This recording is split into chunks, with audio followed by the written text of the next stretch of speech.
E arriviamo a un personaggio che lei ha ripetutamente menzionato fino a poc'anzi, Michele Sindona. Sì. Lo ha conosciuto perché già lo ha detto, quando lo conosce? Lo conosco in occasione della sua venuta in Sicilia in casa della signora Longo, in piazza Diodoro Siculo a Palermo, au rez-de-chaussée. Quando avviene questa conoscenza?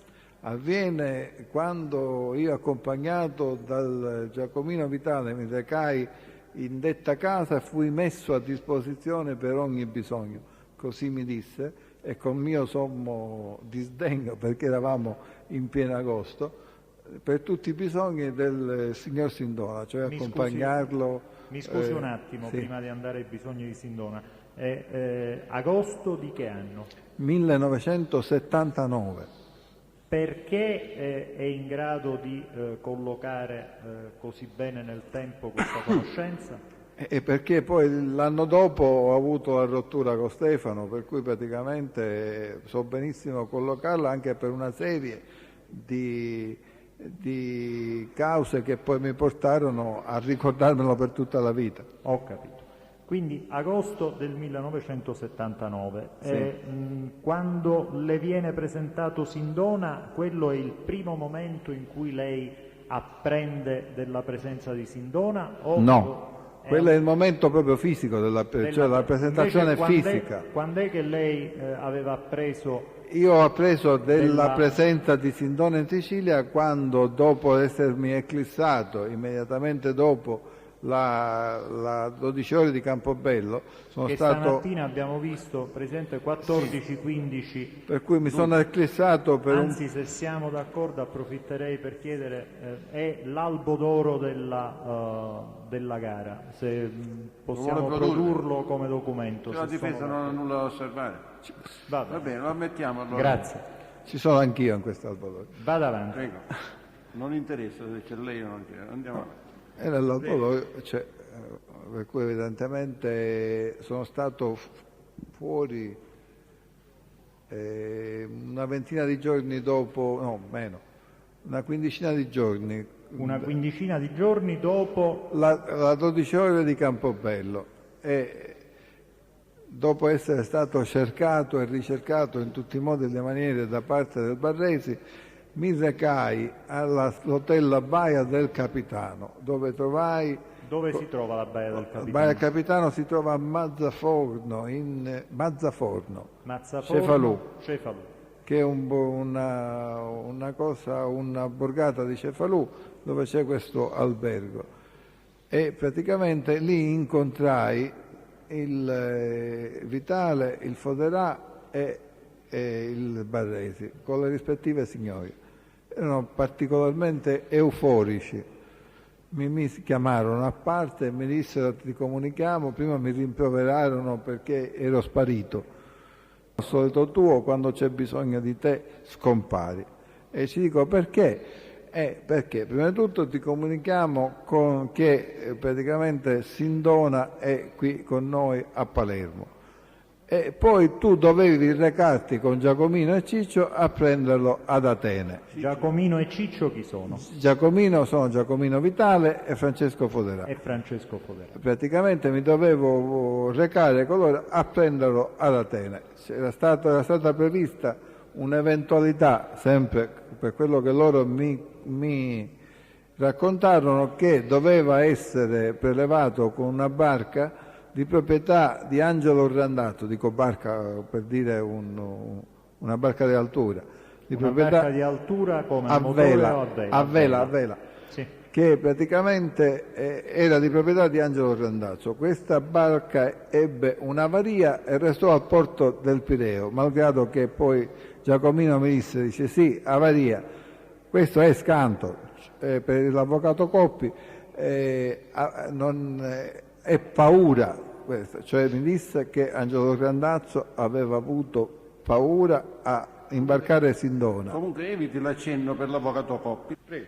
Quindi io avevo una curiosità. Lei ha detto 2 o 3 volte parlano al plurale. Chi è che parla e le dice queste cose. Soprattutto Giacomino Vitale. Soprattutto Giacomino Vitale. Sì. E quindi le racconta, diciamo, di questo soggiorno greco. No, di questo progetto di prelevamento del Sindona al quale avrebbe dovuto partecipare anche lei. Sì, mi dice che ero scomparso e loro erano stati costretti ad andarci da soli.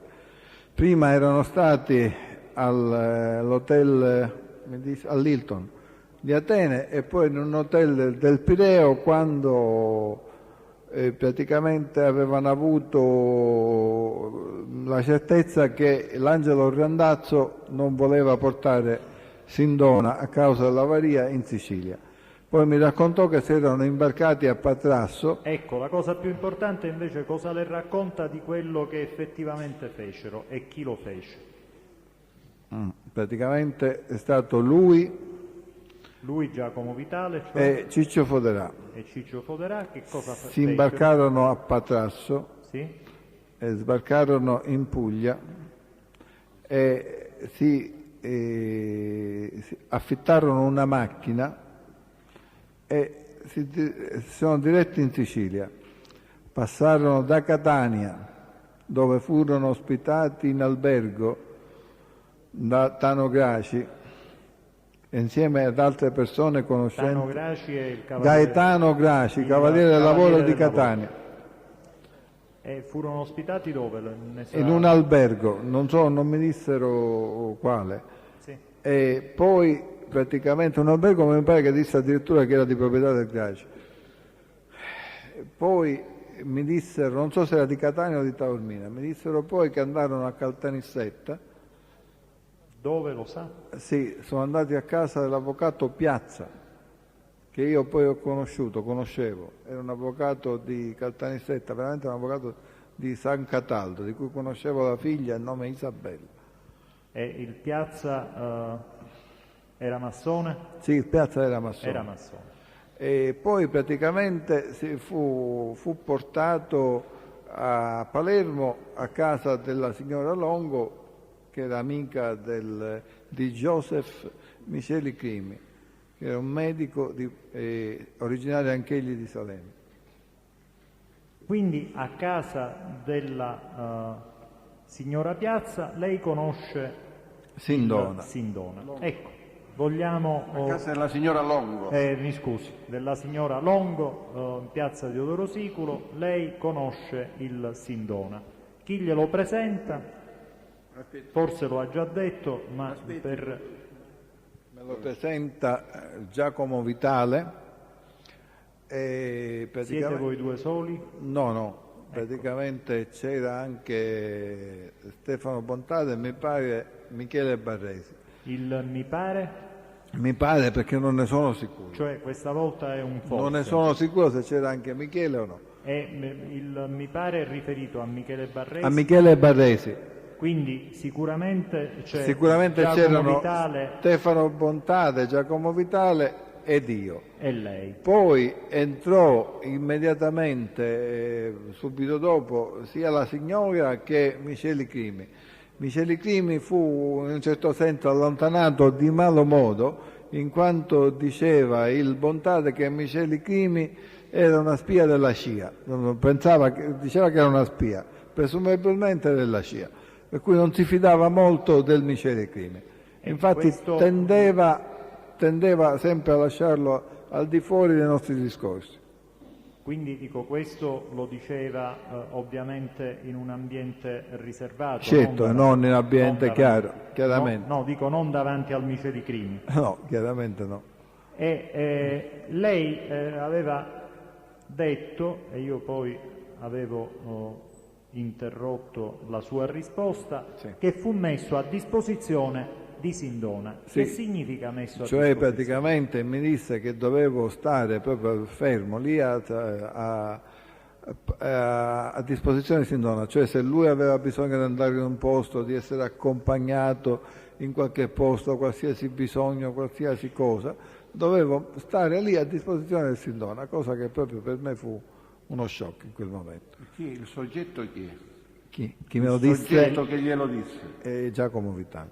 Giacomo Vitale. Giacomo Vitale. Senta, una domanda di chiarimento, ma quando lei apprende che Sindona si trova in Sicilia, no? Perché mi pare di capire che quando siete a Mazzaforno le dicono già c'è Sindona a Palermo, è così? Sì. Mi dico... lei riceve, diciamo, la comunicazione e resta tranquillo o ha una reazione di tipo diverso? No, praticamente ho avuto prima una reazione euforica, cioè anch'io mi feci trasportare dall'euforia dicendo ai miei... Come ha detto? Come? Ripeta. Mi feci trasportare anch'io... Una reazione euforica. Euforica, sì. Ma mi perdoni, signor Sino, non era questo che mi interessava sapere. Sì. Le faccio una domanda, anche perché il tempo stringe, una domanda più precisa. Lei già sapeva che Sindona era sparito dagli Stati Uniti oppure no? Lo sapevo dai giornali, e infatti tutto potevo pensare che Sindona, lo sapevo rapito, si diceva che fosse rapito da organizzazioni terroristiche, ma mai potevo pensare che Sindona era a Palermo e nelle mani di Giacomino Vitale, accompagnato da Giacomino Vitale e Ciccio Foderà. Non lo pensavo proprio. Però proprio per questa risposta, quindi lei era consapevole che Sindona era apparentemente rapito o sequestrato addirittura, sì. E accetta tranquillamente questo incarico oppure cerca di declinarlo? Si rappresenta un pericolo per lei? Certamente prima ho avuto una reazione, come diceva il signor Presidente, euforica. Ma perché? Cioè praticamente mi disse, ma come, c'è Sindona qua? Erano tutti loro pure euforici, che contenti di avere un personaggio simile con loro. Dopodiché cominciai a preoccuparmi e cominciai a chiedere che cosa era venuto a fare Sindona, perché Sindona era a Palermo. Ecco. Che cosa sa quindi lei del viaggio di Sindona a Palermo o in Sicilia? In primis il signor Vitale Giacomino mi dice Angelo, stiamo organizzando un colpo di Stato separatista, cioè dicevano che se si venivano a creare delle situazioni particolari a Roma, quale l'allargamento, la creazione del cosiddetto compromesso storico, si sarebbe dovuto fare questo colpo di Stato, questa separazione dalla Sicilia, dall'Italia della Sicilia. Io praticamente sono rimasto molto perplesso da questa cosa, insomma restai un po' meravigliato, comunque mi feci un po' trasportare e accettai di fare quello che mi veniva ordinato. Signor Sino, quando Vitale le fa questa confidenza o le comunica questa notizia, siete voi due soli o c'è dell'altra gente? No, ci sono tutti, c'è Michele Barresi e c'è anche Ciccio Foderà. E vi trovate dove? Riesce a ricordarlo? Sì, a Mazzaforno. Messi di lato, c'erano le signore che conversavano e noi ci siamo allontanati. Ma è la stessa occasione che lei ha già riferito o è un'altra occasione? Non lo so se è stata proprio la stessa occasione, ma penso proprio di sì. Quindi cioè in coincidenza con la prima notizia della presenza di Sindona in Sicilia. E quindi ancora prima che lei lo conoscesse? Sì, ancora prima che io lo conoscessi. Infatti quando io l'ho conosciuto, la prima cosa che lui mi parlò di questo colpo di Stato con un fare enfatico, anche lui era molto eccitato, mi cominciò a dire che finalmente la Sicilia sarebbe stata liberata, insomma delle cose un poco particolari. Io lo guardai un po' stranito, perché diceva delle cose che per me mi sembravano pazzesche. Comunque, standogli vicino per un po' di giorni, ho visto che aveva una cultura fuori dal comune di fatti siciliani. Cioè praticamente mi cominciò a parlare dello sbarco dei Mille e a tutta l'epopea risorgimentale siciliana e non. Era una persona molto informata sui fatti siciliani. Però devo dire che in un'altra occasione poi Giacomino Vitale mi disse sì, colpo di Stato, sa chi subina a fare questo? Cioè?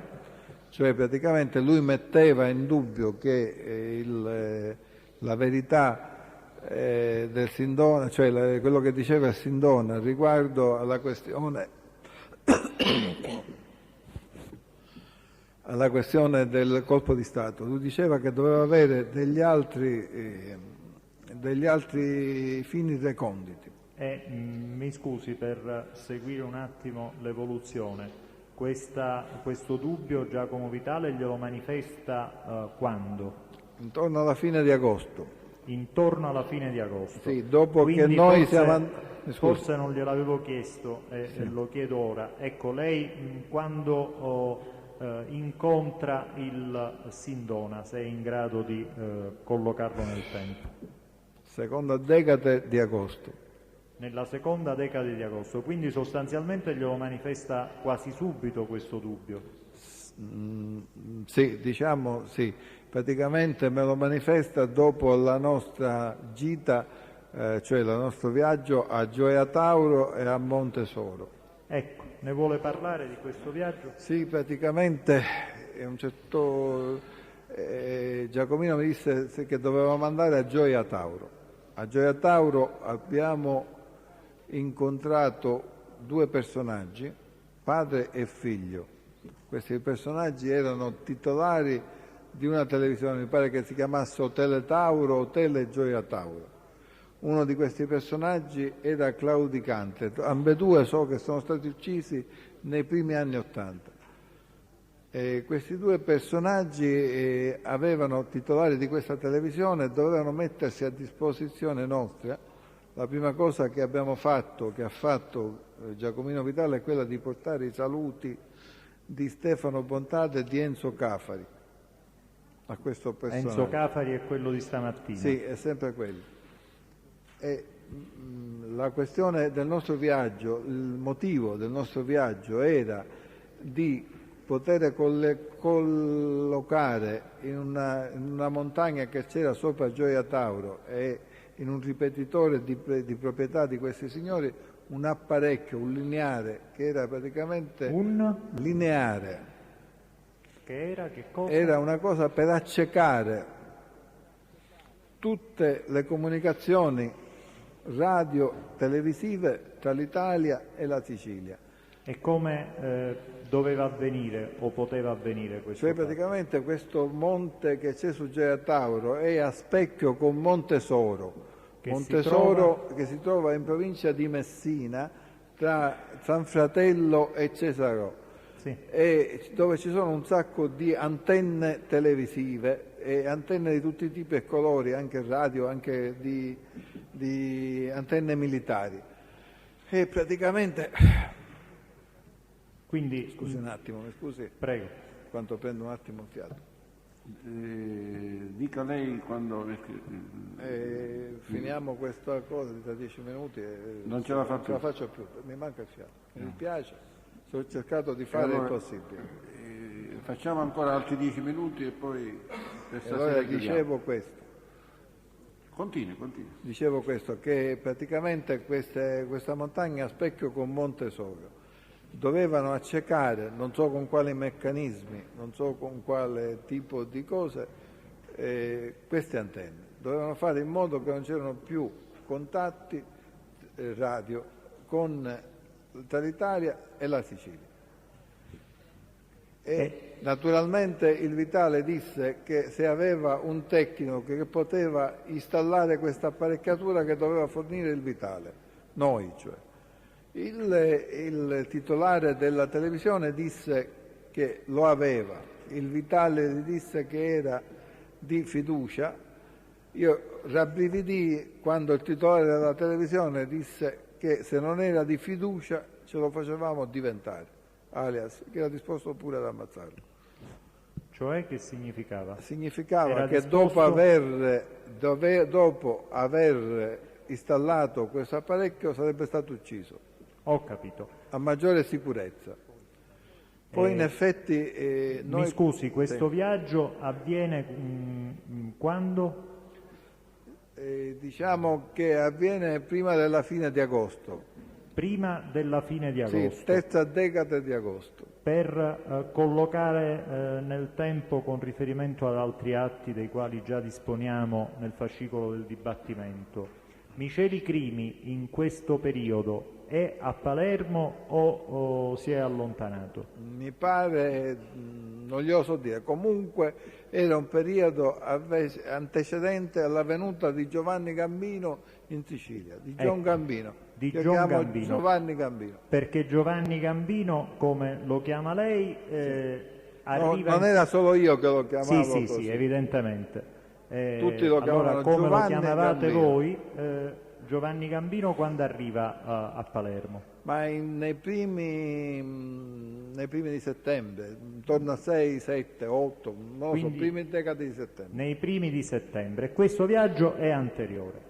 Sì, è Dopo anteriore. questo viaggio, che cosa fate? Andiamo a vedere esattamente l'ubicazione delle antenne di Montesoro. Quindi è sempre lei con Giacomo Vitale? Con Giacomo Vitale. Sì. Siamo andati a vedere se a Montesoro c'era un presidio di carabinieri, 4 carabinieri. Peraltro quando ci siamo andati i carabinieri, c'era molto caldo, erano un po' così, erano molto, certo stare a guardia di queste cose non doveva essere molto entusiasmante. Peraltro c'erano anche un sacco di persone. Abbiamo convenuto che l'unico modo per cercare di poter fare qualche danno era di arrecare danni fisici alle persone, ai carabinieri, cioè dovevamo fare qualche azione violenta nei confronti dei carabinieri. Devo dire che anche lo stesso Giacomino Vitale dice: ma guarda, ci sono dei ragazzini, dice: ma come a fare? E non... La cosa, sì, dice, semmai lo facciamo sempre già tramite Monte Tauro.